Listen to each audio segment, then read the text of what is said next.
Hello. My father is a pretty switched on fellow for the most part, but occasionally he just seems to feel compelled to remind me of his decrepitude and that he is a presaging of the lingering spectre of death that awaits for us all, by usually not getting a meme or a particular joke. So I'm going to endeavour in this video to explain to him a particular meme and why it is funny, and in the process I'm going to render that meme entirely unfunny. And the meme in question is this one. It's part of a rather old series of two cows memes, which is used to illustrate different political systems. In this one, they're talking about feminism. Feminism. You have two cows. They didn't teach you how to feed them in gender studies. Both cows died. Men have more cows. Now, a meme, of course, as you know, is a self-replicating unit of information. Here, though, we're using it in the informal sense, which tends to mean an image with a caption, a funny little shareable picture, which is also a meme in the more formal sense, but still. This particular meme, the two cows meme, goes back at least as far as the 1940s, when it was first academically studied.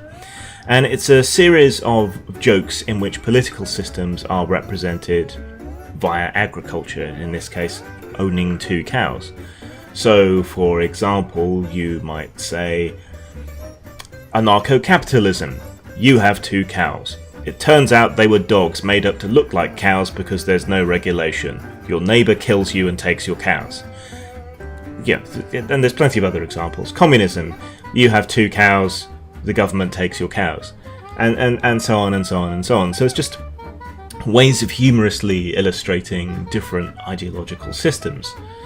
In this case, feminism.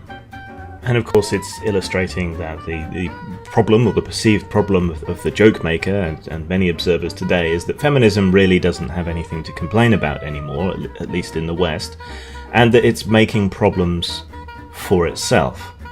So if you're a feminist ideologue, the odds are that you did gender studies in college, where you were taught that the world is horribly oppressive and set against you, but which did not equip you in any way to deal with the real world in any meaningful way. Hence why, with your useless gender studies degree, when you have two cows, they just die because you know absolutely nothing about how to deal with cows, but all the men around you still have their cows because they learned how to feed cows. This must be down to gender oppression, except of course it isn't, it's that you didn't learn anything useful.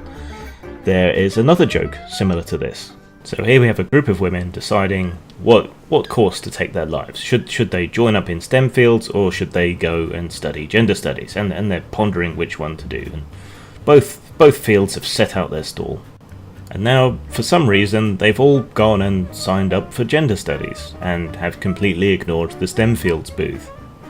Now, having joined gender studies, they're complaining that there aren't enough women in STEM, that science is sexist, that it's a boys' club, when in fact they just passed over any opportunity to participate. So, you see, the meme is funny because it simultaneously pokes fun at campus culture, gender politics, and the self-defeating nature of a great deal of modern feminism with its victim narratives and its blaming everything on men, when in reality, at least to the perception of many, it's just a matter of taking things into your own hands and trying, rather than blaming people. Hopefully this has been helpful. Zang.